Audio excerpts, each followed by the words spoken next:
Saya ambil satu ilustrasi, satu contoh.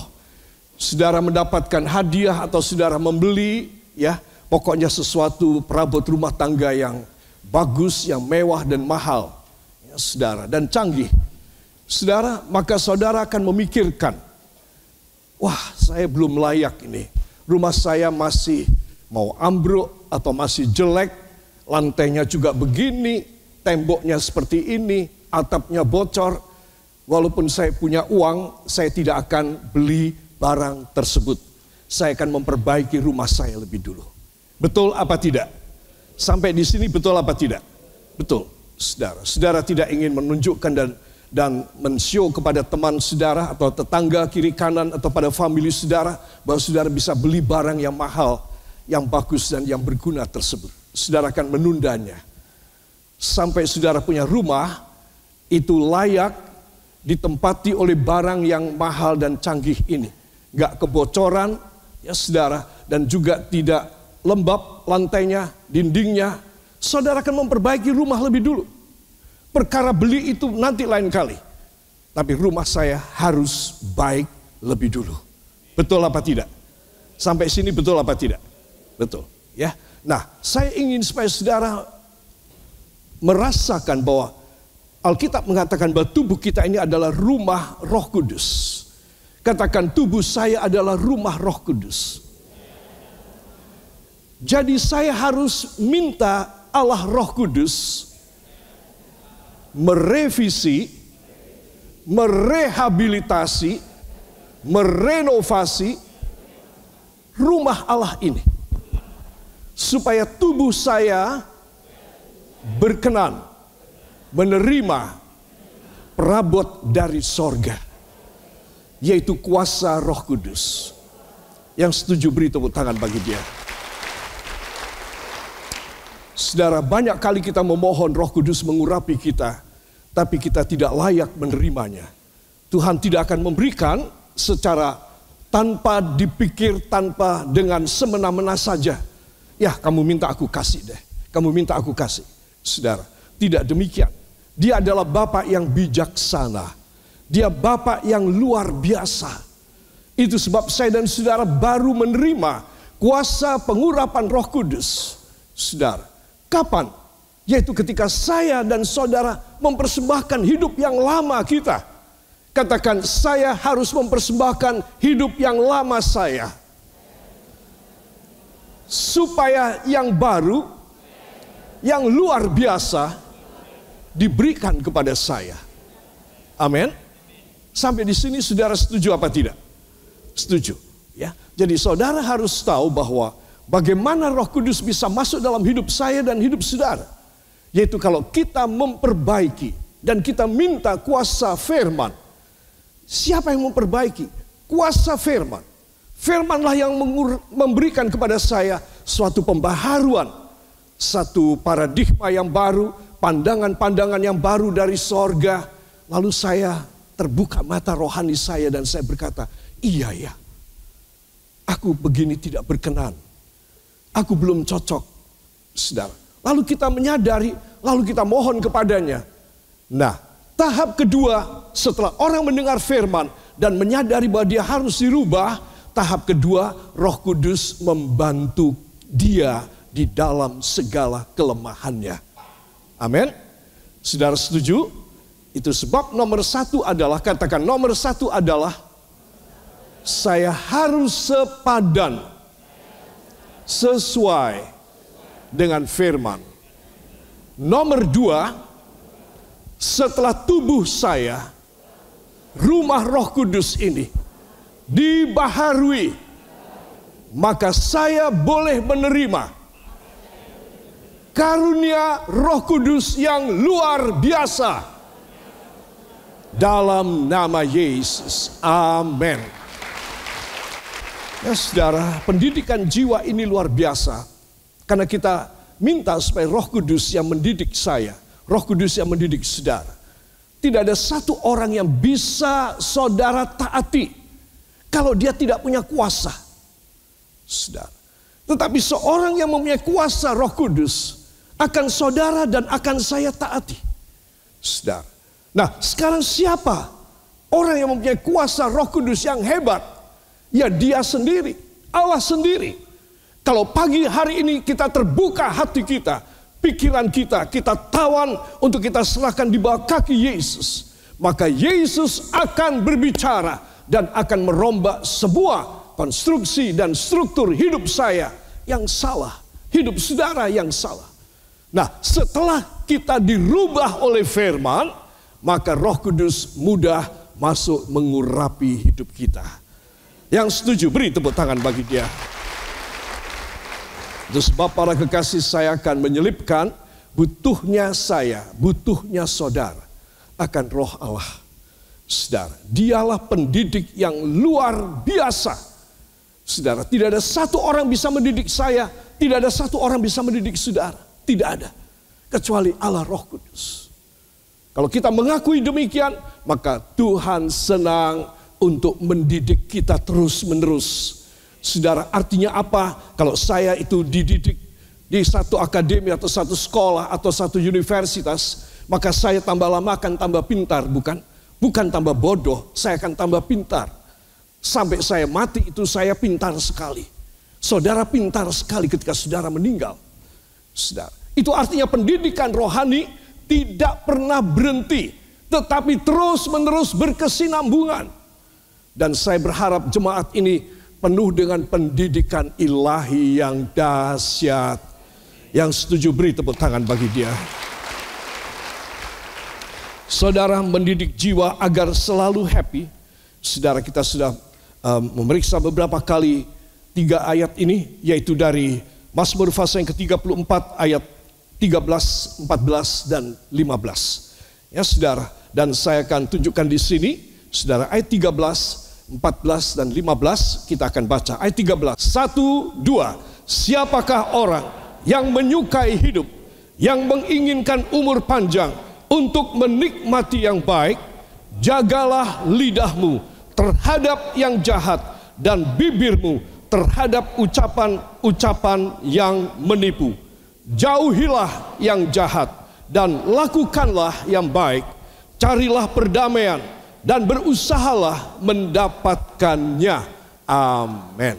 Saudara, memang sekilas kita baca, ini tertuju sama saya, ini pasti berat buat saya. Ya memang berat kalau saudara melihat ya, ayat 14, jagalah lidahmu terhadap yang jahat dan bibirmu terhadap ucapan-ucapan yang menipu. Saudara, ini satu hal yang berat yang saya harus kerjakan. Jauhilah kejahatan, lakukanlah yang baik. Aduh, melakukan yang baik itu berat Tuhan. Perlu ongkos, perlu biaya. Dan juga kemungkinan saya masih terlalu muda untuk melakukan yang baik. Nanti kalau saya sudah tua, sudah mau mati, baru saya melakukan yang baik. Saudara, seringkali saya dan saudara menunjukkan excuses, maaf dan permakluman kepada Tuhan. Tuhan, maklumilah deh. Saya punya lingkungan kerja di kantor, di perusahaan, di pemerintahan, di kalangan para akademisi. Ini lingkungan yang dosa Tuhan. Lingkungan yang sangat duniawi Tuhan. Bisakah saya melakukan ini? Kalau saya sampai lain dari yang lain, saya akan dikucilkan oleh teman-teman, oleh kolega saya. Tuhan, tidak gampang Tuhan melakukan firman. Saudara, memang saya mendapat beberapa keluhan, tidak banyak, tetapi beberapa keluhan sedemikian. Gimana saya harus hidup benar? Sementara yang lain korupsi, yang lain mengubah angka, yang lain berbohong. Dan kalau saya benar, saya tidak mau ikut sama mereka. Mereka akan memusuhi saya, mereka akan mendukunkan saya. Mereka akan membuat segala cara supaya saya dipecat atau dipindah kantor. Saudara yang kekasih, memang itu berat.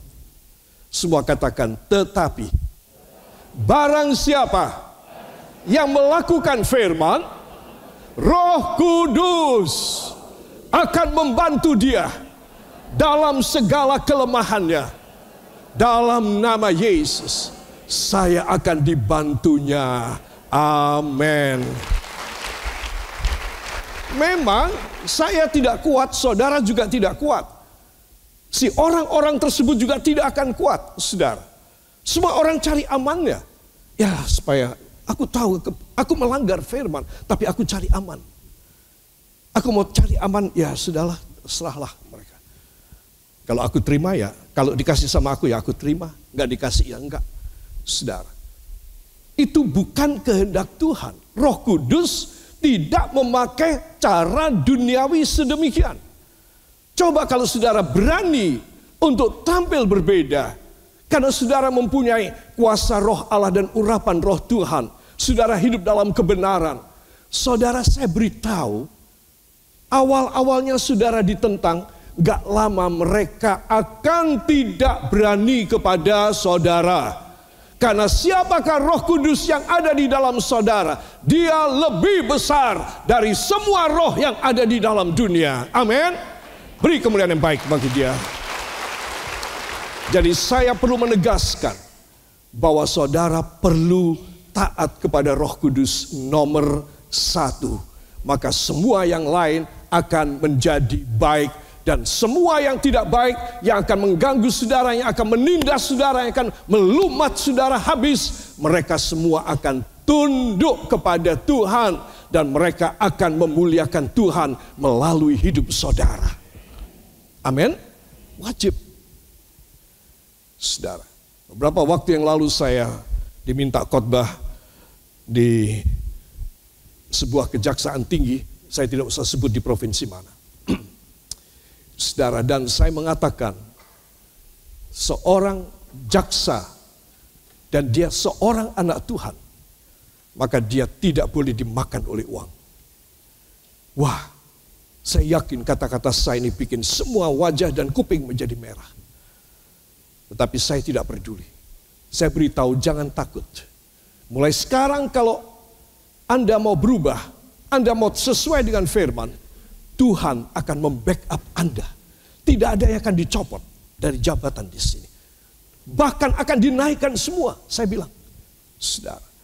Jadi saudara mesti tahu bahwa kebenaran firman ini tidak boleh dikalahkan untuk sesuatu cita-cita dan kenyamanan. Kebenaran firman harus diterapkan. Maka Tuhan Allah Bapa kita akan memberikan kuasa untuk memberi kenyamanan kepada saudara. Akan memberi kebahagiaan kepada saudara. Amin. Yang percaya beri tepuk tangan bagi dia. Saudara, dan pada akhir dari khotbah saya, beberapa jaksa datang ketemu saya dan berkata, apa yang Bapak Pendeta katakan itu betul sekali. Dan kami sekarang tahu bahwa memang keadaan ini tidak bagus. Semua kita harus berkamuflase. Kita harus menyamar.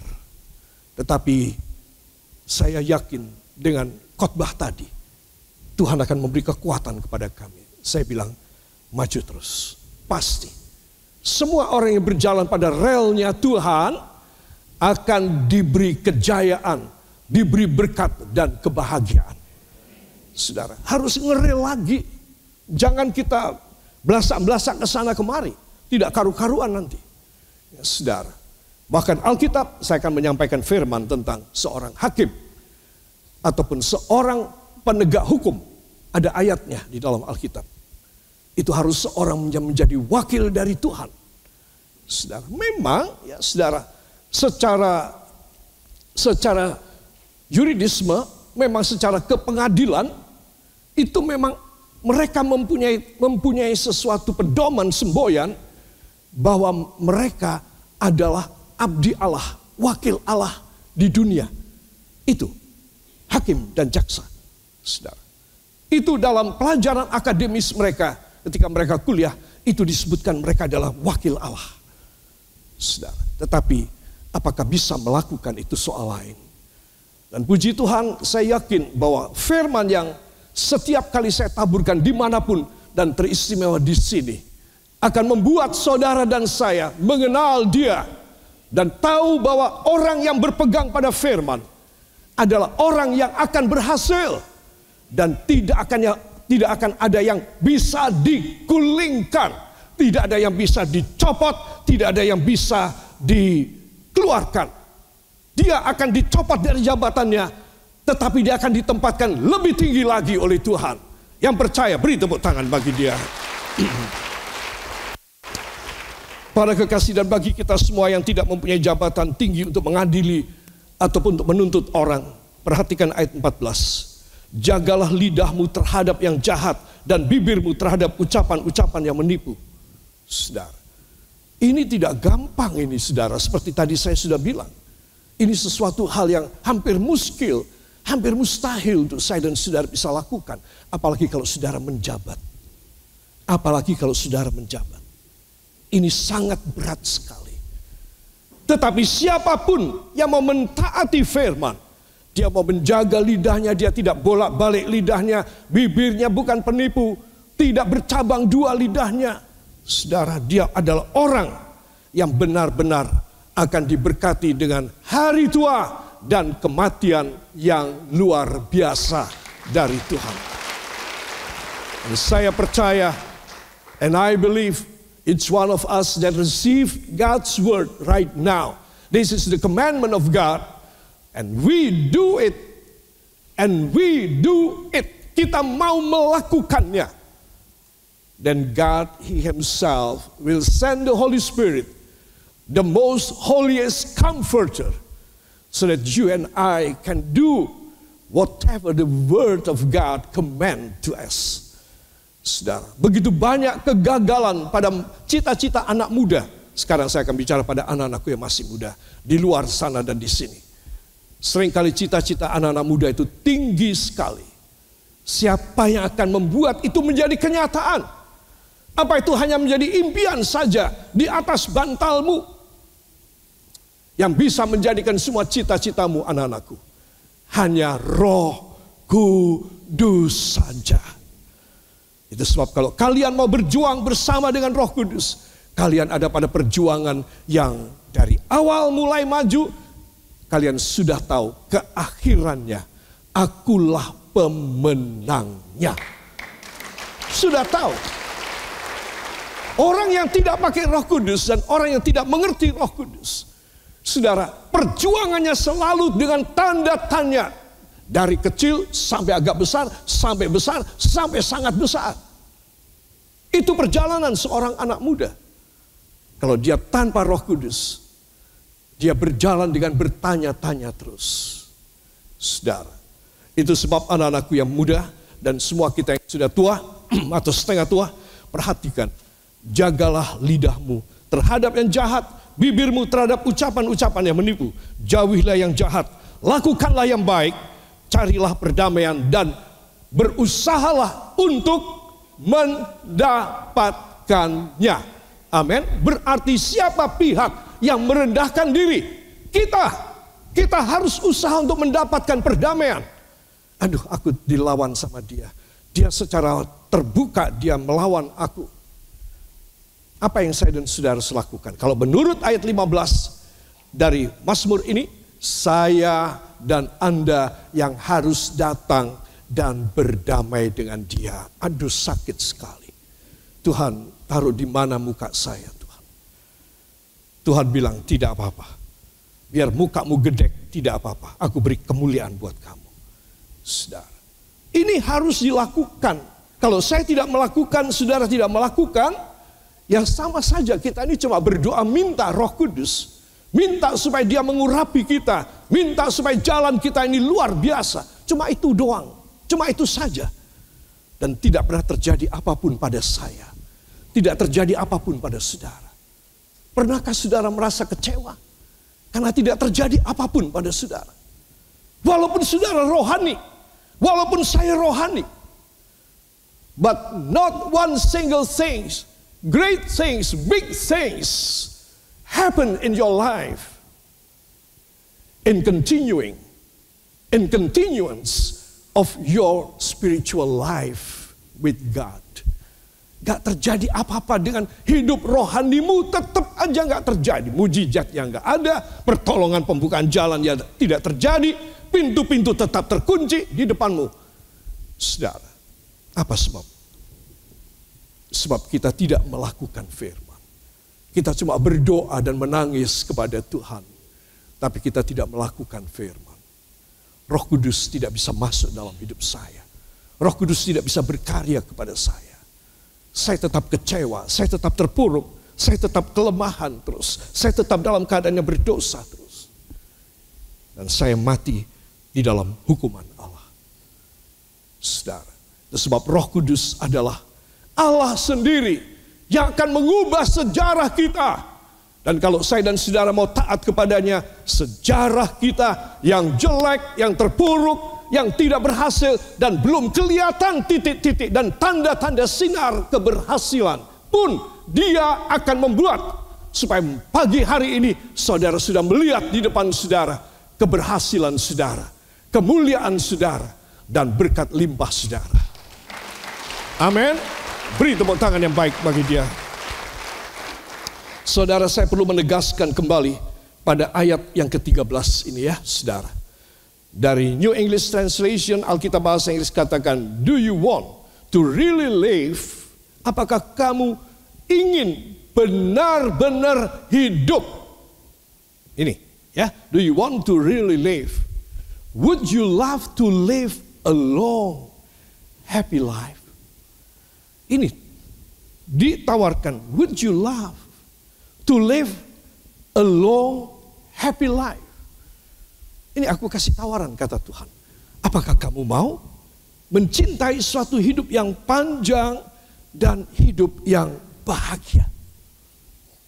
Kalau Tuhan bertanya ini sekarang kepada saudara, apa jawab saudara? Tolong kasih jawabnya. Apa jawab saudara? Mau Tuhan. Betul apa tidak?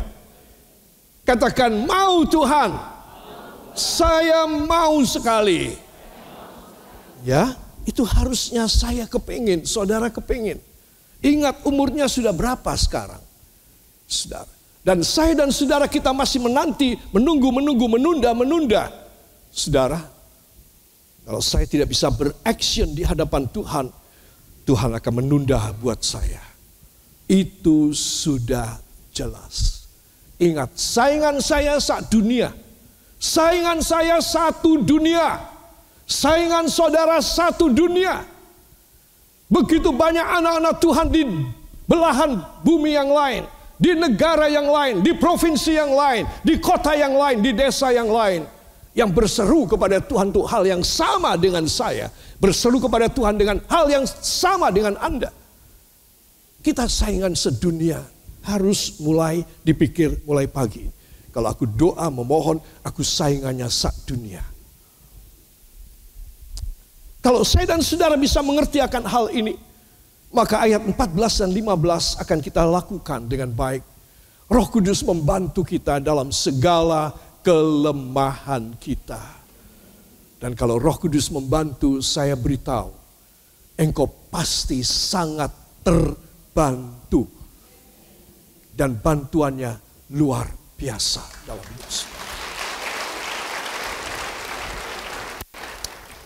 Begitu banyak hal yang dahsyat saya alami sejak Ibu Gembala pulang ke rumah Bapa di sorga. Saudara. Dan saya mendapatkan pertolongan, penyertaan, bimbingan, proteksi dari Allah Roh Kudus. Itu dahsyat sekali. Saudara. Mungkin saudara tahu bahwa saya kemana-mana selalu dengan Ibu Gembala. Ya saudara, dan kami selalu berdua. Dan itu membuat 48 tahun 50 hari saya dan Ibu Gembala hidup sebagai suami istri bersama. Dan kemudian pisah di situ. Di hari yang ke-50 dari tahun yang ke-48 dari pernikahan kami. Saudara. Dan stop sampai di sana. Kalau saya tidak ada Roh Kudus, saya ini sudah tidak karu-karuan, linglung sudah. Kehilangan sosok yang menyatu dengan saya segitu lama. Hampir 50 tahun. Saudara. Tetapi Roh Kudus itu membantu saya dalam segala kelemahan saya. Bahkan sewaktu-waktu Dia berbisik kepada saya tentang sesuatu yang saya tidak pernah kepikir dan tidak ngerti. Saudara. Dan saya selalu diberi jalan.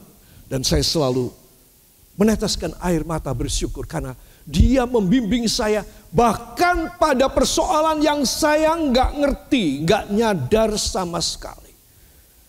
Pada bidang yang saya tidak tahu, yang selama ini dipegang oleh Ibu Gembala. Bidang keuangan umpamanya. Saya itu nggak ngerti apa-apa. Ibu gembala hanya menyiapkan uang saja. Silakan ambil kalau mau pergi untuk di kantong. Saya cuma ambil saja, saudara. Dan saya tidak tahu apa-apa. Saya beritahu dan Tuhan memberitahukan semuanya. Yang luar biasa yang tidak kepikir oleh saya.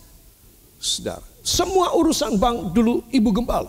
Mengirim, membagi ke mission, puluhan alamat.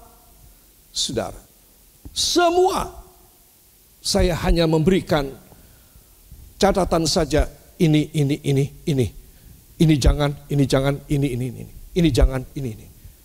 Setiap minggu cuma begitu saja. Saya cuma memberikan instruksi dan ibu gembala yang mengerjakan. Jadi saya tidak tahu bagaimana transfer uang ketika ibu gembala meninggal. Sejak itu berbulan-bulan, akhirnya saya terpaksa harus ke bank. Dan saya harus belajar kembali dan saya minta semua catatan ya saudara. Dan saya cocokkan dengan apa yang ibu gembala punya.